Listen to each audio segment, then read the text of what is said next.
তো এখানে এই 470 দিয়ে 450 ভোল্টের ক্যাপাসিটারটা এইটা খারাপের জন্যে তো এখানে পিএফসি সেকশনের মসফেটটা উড়ে গিয়েছে।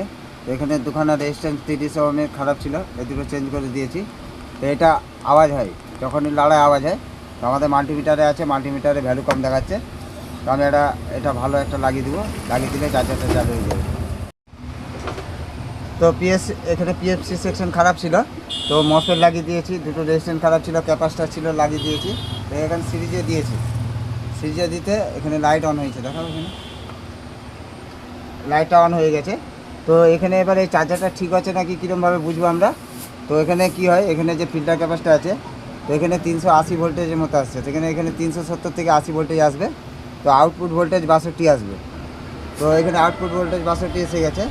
তো এবার এই চার্জারটা আশা করি সব ঠিক হয়েছে। তো এখানে চার্জারটা চালু হয়ে গেছে, পাখা টাকা সব চলতেছে। তো অ্যাম্পিয়ারও পুরো ফিট নিয়ে নিয়েছে। তো এরকমভাবে আমরা রিপেয়ারিং করি। যদি ভিডিও ভালো লাগে তাহলে লাইক, সাবস্ক্রাইব, কমেন্ট অবশ্যই করবেন। ধন্যবাদ।